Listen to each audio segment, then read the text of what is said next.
Trade Secrets with Jacob McBee, brought to you by My Favorite Service Company and MyFavoriteServiceCompany.com. My name is Baron Wiley, and with me, to my left, to your right, is Jacob McBee. Here I am, in the flesh.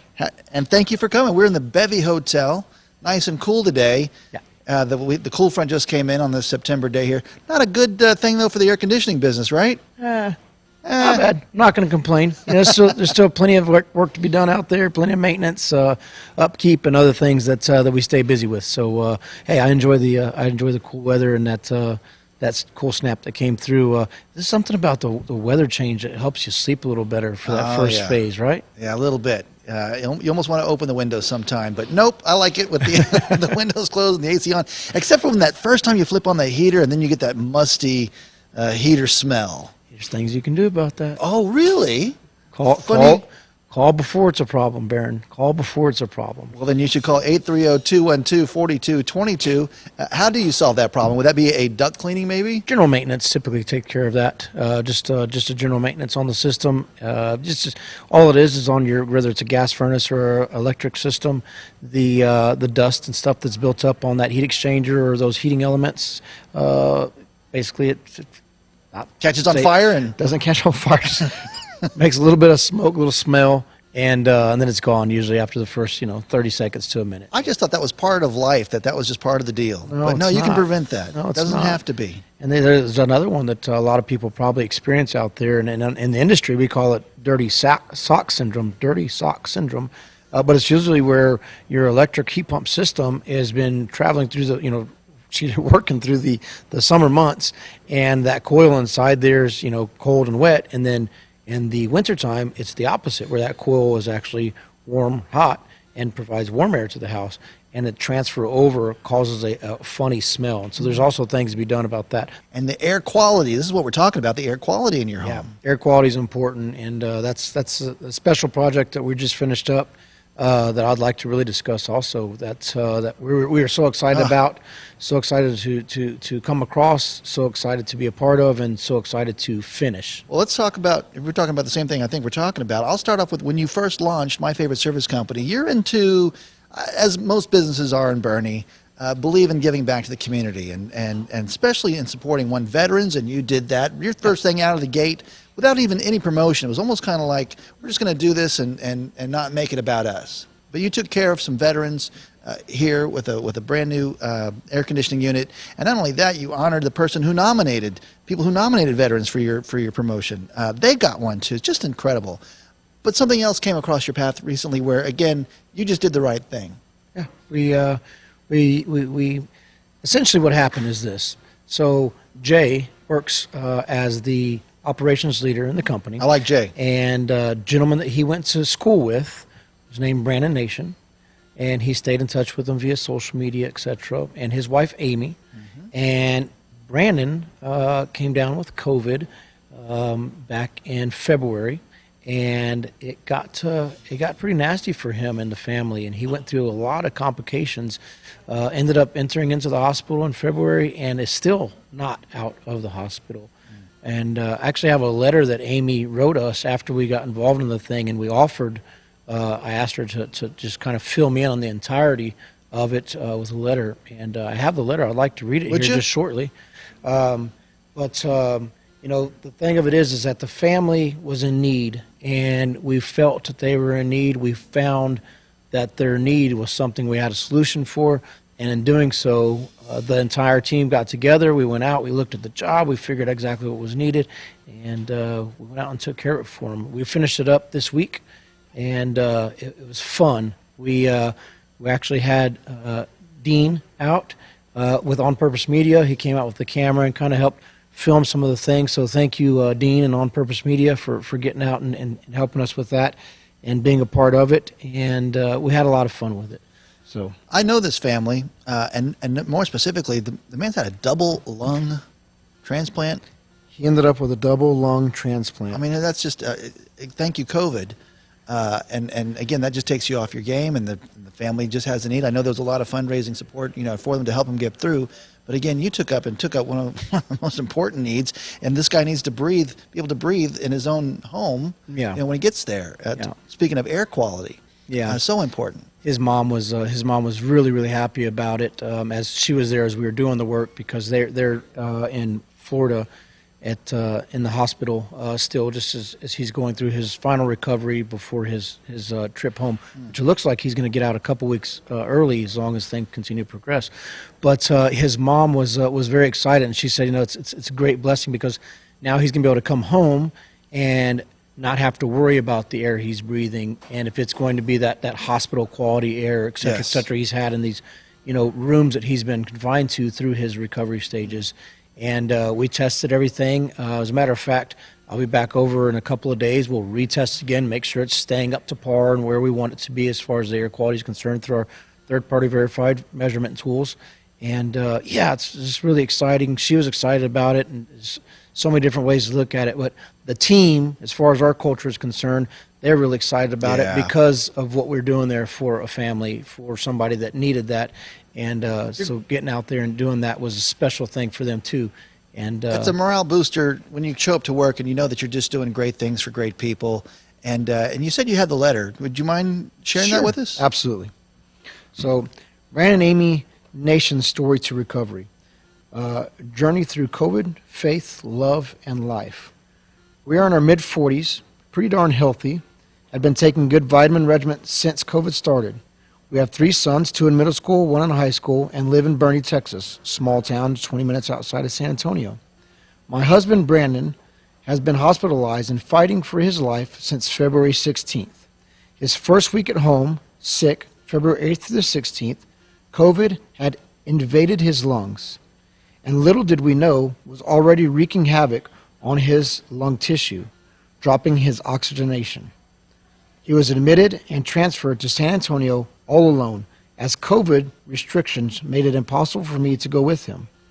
Brandon was only in the COVID unit for about 9 days before he was transferred to the ICU in need of greater oxygen treatment. February 28th, overnight, I got a call from a doctor. He told me Brandon's lungs failed, ARDS, and it was necessary to intubate him and place him on a ventilator to save him. He let me talk to Brandon quickly because many people who get emergently intubated can go into cardiac arrest and die in the process, especially with COVID. 2 days later, I was able to go visit since 20-something days had passed. He was then considered to be in recovery, in the recovery phases, of the virus, no longer contagious. The lead physician from LRICU fought for 2.5 days and all the way up to the CEO of the hospital to get Brandon on ECMO. March 3rd, he was put on ECMO life support, the most invasive, intensive treatment available. I'm going to pause right there. So in just over 20 days, Right. he had personally ran on a roller coaster of life and death several times. And inside of those, short number of days, from essentially happy, healthy life that they were living, these two with their 3 sons at home, her alone apart from them, receiving phone calls with at best short conversations before he goes into these different procedures where she's being told he may not make it out. Mm-hmm. I can only imagine how tough that was and how strong these people are, not just them, but their parents who have been a big part of helping, their sons who have stayed strong, them with each other, and how strong their faith has been and how strong they've been in this faith to that road to recovery and not giving up. And these are some pretty large things that they've gone through in just a short period. Correct. And imagine that was only 20 days in. So I'll continue the story. March 3rd, he was put on ECMO life support, the most invasive intensive treatment available. It simultaneously removes, replaces, and mechanically oxygenates his blood and pumps it back into the body, utilizing large plastic canals, doing the job that his lungs can no longer do. It enables most patients to be removed from denubation, use of a vent. In addition, Methodist gets their ECMO patients out of bed and works to condition them instead of sedating them. It was a constant roller coaster. Some days just fighting to get him to eat a couple bites per meal. He was not sleeping except when he had catch just few cat naps during his foot rubs, which became my routine for our visits.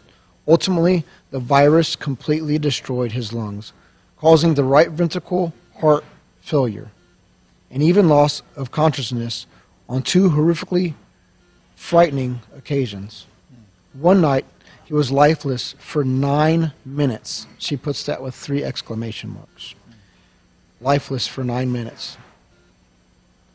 They had to give him CPR where the doctors placed an emergency supplemental ECMO line called arterial line from the groin all the way to the heart, which does the job of the right ventricle. Upon receiving that phone call, I cried out to God, reminding him I had trusted him through all of this, begging him not to take Brandon away.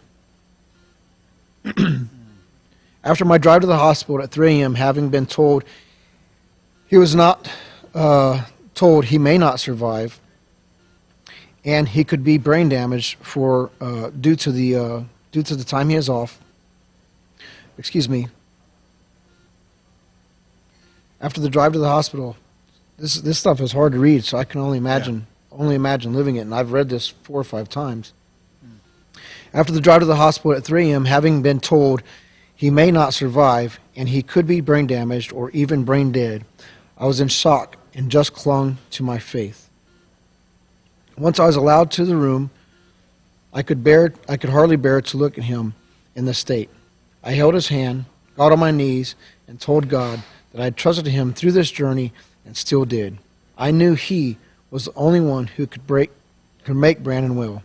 Just a few minutes after my prayers, he opened his eyes.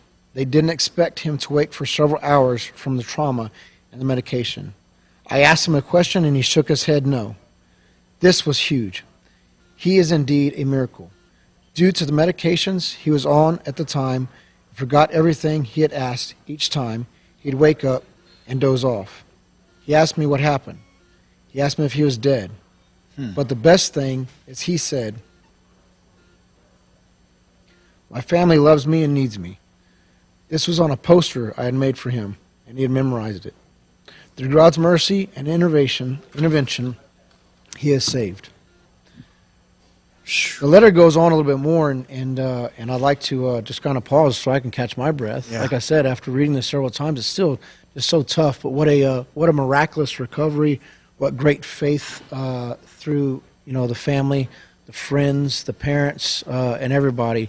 It was just a great miracle, and for us to be a part of it, we're so thankful of that. But it's really the least important thing for us as far as not what we were able to give to him, but the gift that we were able to give, and they allowed us to help. The gift is in the giving. Yeah. It's so important to us. Wow. Very powerful. Very, very powerful. And again, you're just being obedient to, I think, the Spirit and telling you what to do. Yeah. Which is it's doing the right thing, and it's loving your neighbor. We preach that all the time here on the radio station, and that's what you're doing. And like you said, it's a miracle story with Brandon and Amy Nation. And it is. If you're hearing this story for the first time, and some people are wondering, what can I do? Mm-hmm. Well, 1, love your neighbor. 2, they're not hard to find here in Boerne, Texas. You can do the same. But again, I honor you for what you're doing with My Favorite Service Company. Thank you. I'll tell you what, let's take a break. Let's just regroup here, and we'll celebrate some more here when we get back. If you like and appreciate the tips and discussions we've had here and feel that's added some value, please go below and hit the like button for us. You'd be doing us a huge favor. In addition, if you'd go below and just make a comment, that's a great gauge for us to continue to bring great trade secrets to you right here on Real Trade Secrets. You're a hands-on guy. You were very much a part of installing this, as we were talking before, this air conditioning system in the home of Brandon and Amy Nation. And again, just what a rewarding experience for you, but also your team. Your whole team got to be a part of this project. Yeah, Very everybody cool. really enjoyed it. Of course, we didn't replace the entire air conditioner. We basically we enhanced it to be of a higher level of quality for air quality. Yes, for him whenever he gets home. And the air conditioner was in really good shape. So through just some things that we were able to do, basically cleaning, sanitizing, deodorizing the entire duct system, Right. sealing it, make sure it was good. We went through a 4-step process on the air conditioner as far as UV, ionization, and the PCO that we've talked about in shows past. We were able to enhance the air quality so that it was really as close to hospital quality air as possible. In reality, maybe sometimes better depending on where you are in the hospital. Yeah, it's pretty amazing equipment that we were able to get installed there, and we're very happy to be a part of it. So I'll finish up the rest of the story that she had written us for Brandon. What Amy had written for her and Brandon. Very inspirational. Because it's pretty astonishing what he was able to get through and where they are now. So it goes on to say, at just 44 years old, COVID took his health, our happy life, and turned our world upside down in an instant. He was completely healthy, happy, active, beloved dad and husband prior to this. He lost over 85 pounds over 5 months, was completely deconditioned with full muscle atrophy, unable to feed himself, sit or stand, and endured an extraordinary amount of constant pain, emotional anguish, anxiety, and feeling like he was suffering around the clock, mental and physical difficulties beyond belief. June 8th, we are so blessed. He was transferred by medical Learjet to UF Health Standards Transplant Hospital in Florida. Our 3 boys stayed back home in Boerne with their counterpart parents, which we are so thankful for. Grandparents on both sides have been amazing, pitching in all activities for them as well. Setting up temporary life out of state has brought emotional and financial burden, but we are blessed and thankful for the incredible opportunity to receive a double lung transplant so that he can get home to his family and his friends and life again. Brandon worked hard with PT, finally strong enough and free from infection to be listed for double lung transplant on July 1st. We awaited the phone call of the perfect donor day. After what was the best day in a very long time, of feeling good, eating well, walking with ease, I woke to a phone call from the doctor stating we had an offer for a life gift. It was an emotional, joyful day. July 15th at 7 p.m., just 12 hours after the phone call, my husband was taken into the operating room to have his scarred, stiff, destroyed lungs removed and replaced with healthy, viable lungs that will allow him to breathe on his life and live. The surgery was about 7 hours long. We have been praying for comfort and peace for the donor's family for a long time. His day 1 was pretty fantastic, 2 exclamation marks. The doctors said that everything was moving along beautifully. Brandon was feeling fairly good and was able to take full, deep breaths for the first time in 5 long months. The first week was rough. The transplant recovery is another journey in and of itself. Pulmonary rehabilitation and continued physical therapy have been the next challenge, but joyfully felt God's mighty hands directing this process to ensure his safety, and that we were always placed in the right medical care for each stage in his condition. We are so thankful for the immeasurable number of prayers, love, and support for our entire family and all the community. We have been blessed beyond words in the comfort and strength from our Heavenly Father. We look forward to getting home after 204 days cooped up in the hospital. Life may look a little different than before. We sure have a lot to be grateful for. Wow. And so she wrote that letter for us, essentially so I could share it with the team, and continue to get everybody involved in what we were going to do there.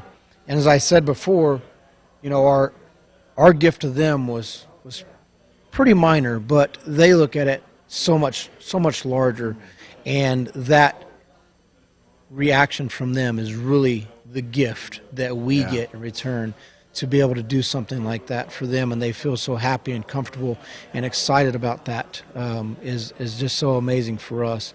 And we love things like this. We love being a part of the community. We love helping other individuals, and in this particular case, we donated it. We donated it to the family. But the work that we do, even when we're not donating, we still get that same quality of the gift is in the giving there.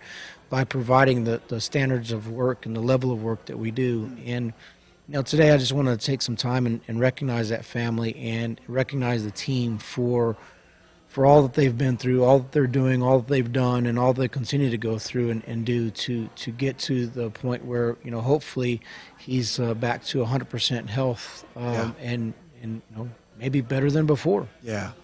I wouldn't be surprised right now as people are hearing the story maybe for the first time. It's okay to listen to the radio, to watch the podcast on video, and say a prayer for the Nation family. Absolutely. Because guess what? I think prayer works, and they're believers in the power of prayer and what God has done in this story. Sure. And you're part of that story too. And again, as we need to wrap up real quick, but I also saw the picture of them having 3 sons and you having 3 sons. Sure. And identifying with, oh my gosh, what a blessing we are as parents to have our kids. Yes. But to continue to have life with all this. As you hear this, we're recording this in the Bevy Hotel, and it's a happening hotel. This is the place to be in Boerne, Texas. That was a happy parent chasing Exactly. down children. You come back here right now. Such is life. It's life, and this is real, and it's Real Trade Secrets with Jacob McBee. Hey, invite our listeners to give you a call right now. Yeah, 830-212-4222. And don't forget, if you like what you're hearing here and you feel that's added some value, go below, like us, follow us, subscribe to us, and it really helps out. And then in addition, you'll go into and just give us a little thoughts as to what you liked about the show or maybe what you'd like to see in the future. We really appreciate that. You do a really great job for us, and we continue to deliver real trade secrets all across America.